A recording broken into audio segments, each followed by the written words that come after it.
Hotep, Black Power. Giving honor to the ancestors as always, giving honor to the Creator, giving honor to my sister who's in her essence right now, um, giving honor to Brother Harris Abdul who's also in his essence right now, and also giving honor to all my subscribers, all my listeners, all the people who take time to listen to Brother Shaka San Cole for give y'all the truth and give y'all information. What I want to talk about right now is, this young man in New York who was recently released from prison, and he's very from what reports and people in the community said. This was in New York. The brother was fairly intelligent and could have been a many of positive. He could have sought out various careers in different things. He's a very, very intelligent brother. However, being recently released from prison on parole, police came to his mother's house to serve a warrant on him for robbery. I believe he was accused of robbing a cab driver. So, in his quest and refusal not to be apprehended and possibly return back to prison to do some prison time if convicted for this crime that he was accused of, he attempted to go out of the window of the high-rise apartment where his mother lived, using bed sheets.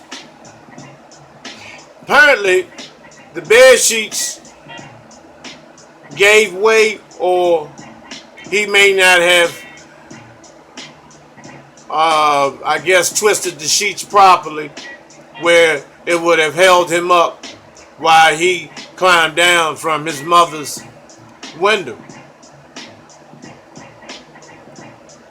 And by not doing so, it ultimately led to his death.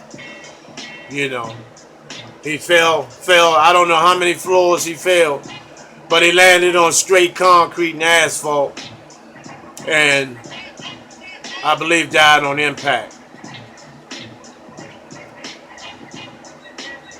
And, his mother gave a report stating that, he was a good guy. She don't believe that he's in the morgue, and, it doesn't make sense, and, things could have went another way or whatever. The only other way it could have went, and my heart goes out to the family of the young God. And may the young God be blessed by the ancestors to be able to be allowed on that realm, on the ancestral realm. And like I said, my heart goes out to the family of the brother, young brother. I believe he had a child. I'm not positively sure. And when the mother said, things could have went a different way, it could have. Nobody wants to go to prison, especially when you are recently released from prison. That's a hell of a blow. I know that from experience. And I've had the same, not the same exact charge, but a charge similar to that, where robbing a fucking crack or whatever. But and being recently released, and a couple of months later, being back in custody, is a hell of a is very, very devastating. Very devastating. not only devastating, it's embarrassing. You know, it's a sign of you know, being, you know, just being slow, basically. You know, not knowing what you're doing, you know, determined to be dumb. You know, and once again, when the mother said things could have went a different way, it could have if he had just surrendered. You know, at least he would have. You know, he never know. He may have beat the charge. He never know. He never know. But he'll never know now. You know, and like I said, I know that from experience. You know, I've been through situations similar as that, and you know, it's very, very devastating. However, you have to man up and deal with it. Just go ahead and deal with it because, you know, it was a purpose for that. You know, it was a reason for that. And then sometimes we sit in these institutions and we try to find something to occupy our time that is not conducive to us when we are in society. You know, personally myself, I did a lot of reading. I read a lot of books that was helping me find out who I was, that was pertaining to me and my ancestors. You know, and the great predecessors and freedom fighters and warriors that came before me, that granted me these little privileges that I have today, was based on my ancestors, you know, fighting and devoting their lives for change. So that's how I spent my time.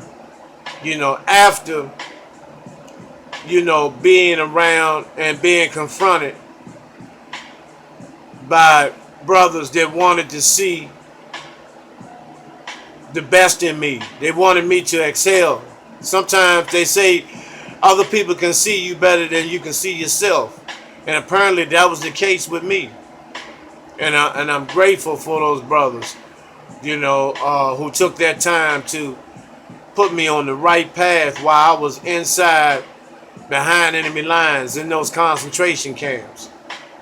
You know, where I no longer dealt with the issue of being incarcerated.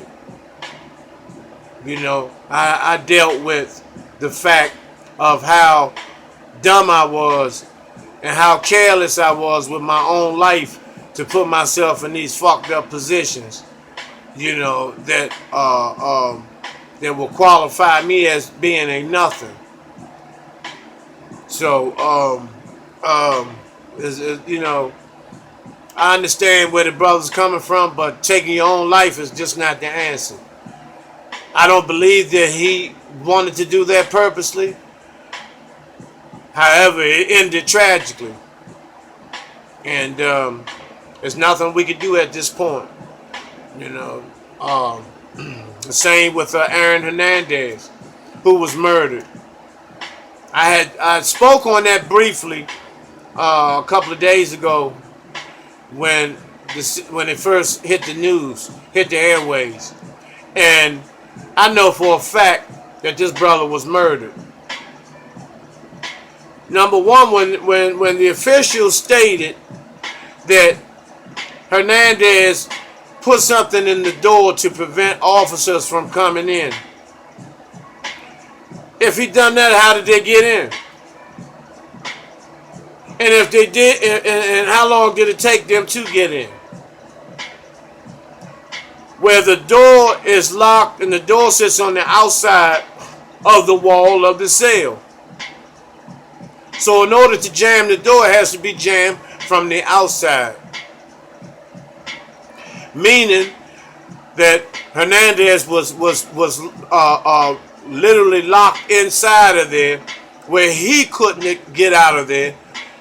And that's where he was murdered. And it wasn't just one or two officers. It had to be at least 4 or 5 officers. And I believe that they were paid.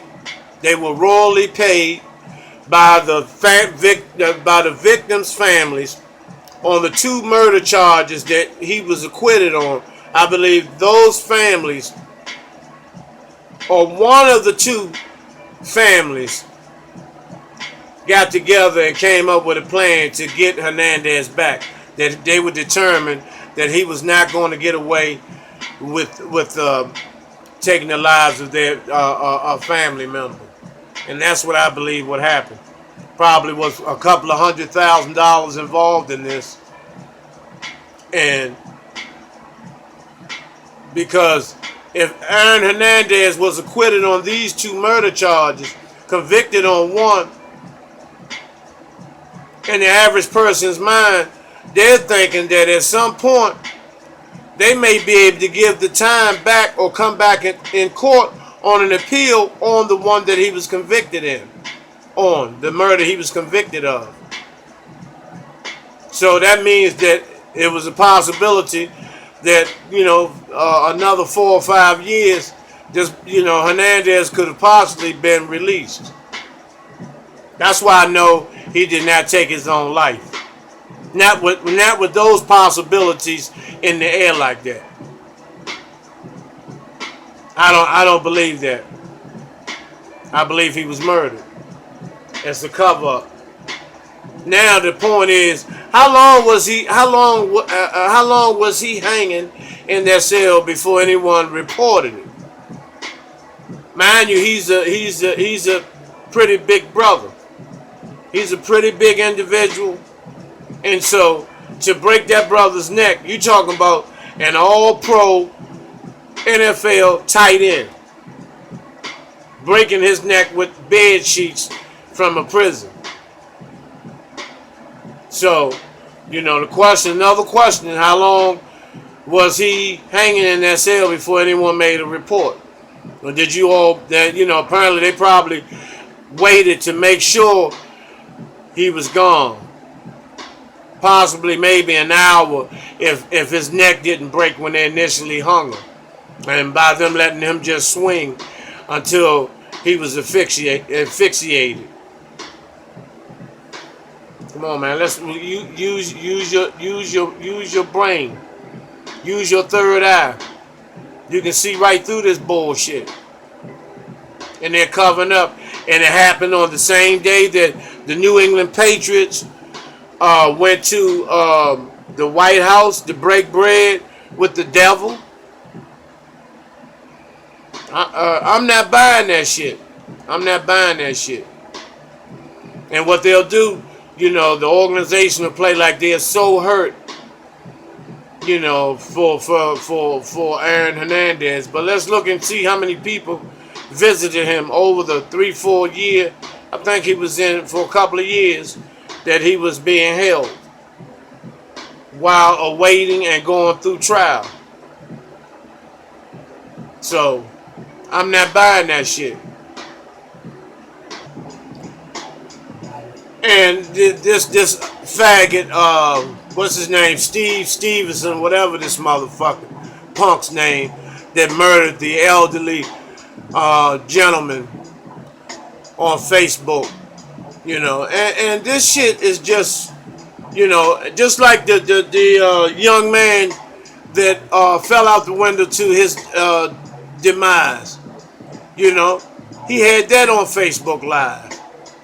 The same as this punk that murdered the elderly gentleman. This Facebook shit. They act like this some type of fad, and this is the new thing where you commit suicide and you take people's lives and all this shit on Facebook Live.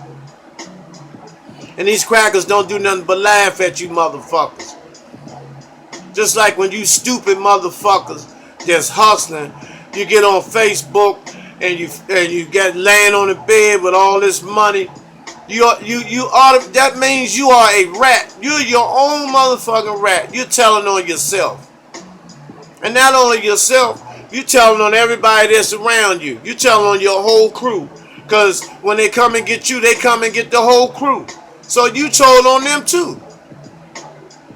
By holding a weapon and a whole bunch of money in the hotel room on the bed. That shows that you don't have any money. When you put that type of money on the bed, that's all you have. So that's not money. And who you trying to impress? All you do is tell the authorities, I'm hustling, come and get me. And they coming. Not only that, you tell on everybody that you be with, your mans and them. Because when you with them, they going in too. So, that's some old fucking, weak ass punk shit. And at what point do some of you motherfuckers wake up? You're doing everything. You're fighting on YouTube, all this shit, knocking each other out on social media. You're doing all types of dumbass shit, on social media. Just a whole bunch of fuckery.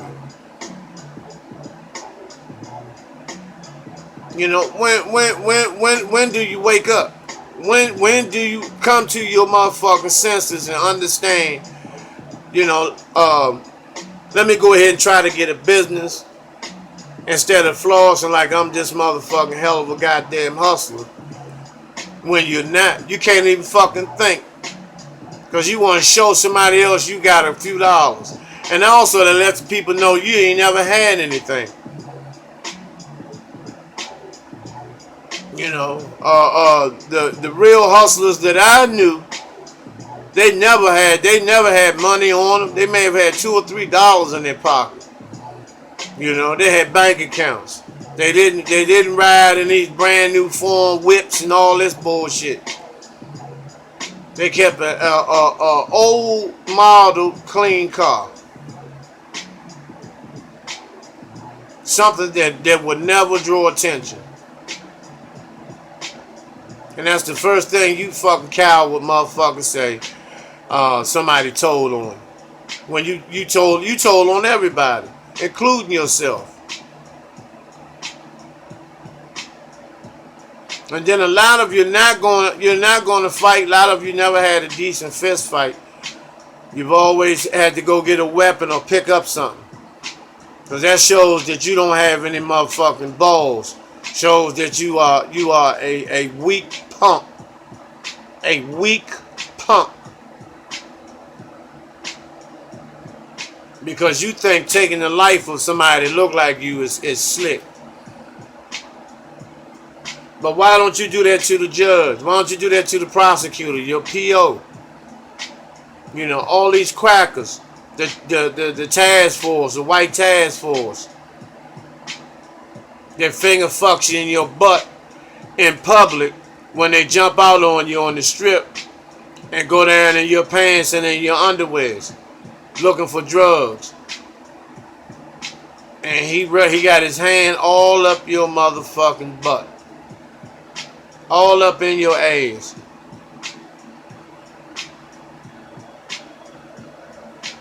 I just don't, you motherfuckers have to make some changes, man. Some serious changes. Then a lot of you know everything. Even some of you sisters, you think you know everything. And a lot of y'all that think like that don't even have a man. I know women that's like that. They know everything, but they got a whole bunch of children, different babies, fathers. They don't know how to keep a man. Because they know too much. They talk too motherfucking much. Same way with some of these brothers. Cannot maintain a healthy relationship with the significant other.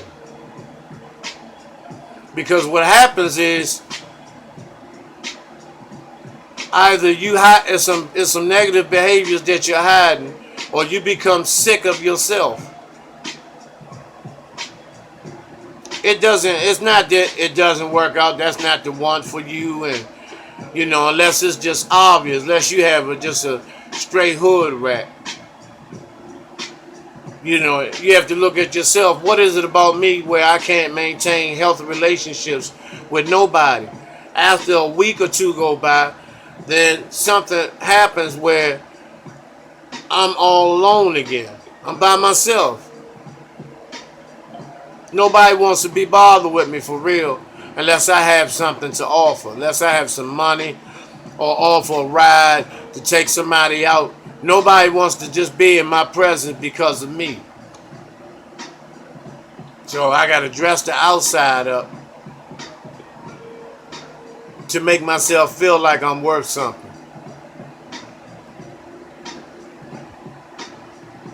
And ask yourself, how much are you, what is your worth? Where are your priorities directed to? Who are you when nobody's looking? And what are you about?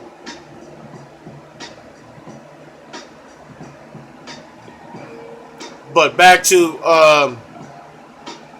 the subject matter. Loretta Lynch, we're asking that Loretta Lynch, who's Attorney General, reopen the Sandra Bland case and do a full-fledged investigation into the murder of that sister Sandra Bland. Because it needs to be reopened. And if you look at some of her pictures, you know, these crackers held her up after they murdered her and took a photo of her, a mugshot of her when she was deceased. Because her eyes was in the back of her head. And so we're asking Sister Loretta Lynch to, you know, dig into the Sandra Bland case once again. Because it wasn't done properly, wasn't thoroughly investigated the first time, because it was too easy for them to close it. That means that they were hiding something. They wanted to close the case as quick as possible.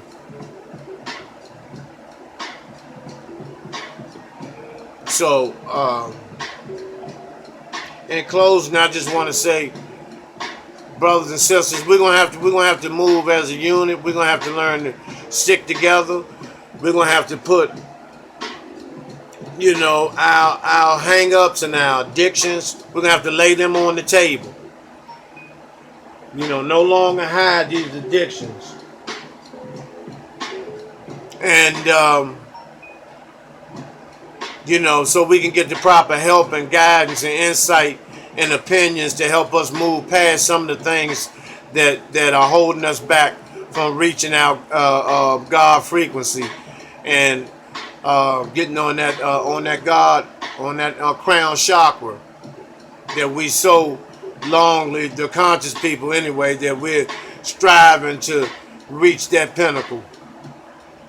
So until again, you know, Hotep, Black Power.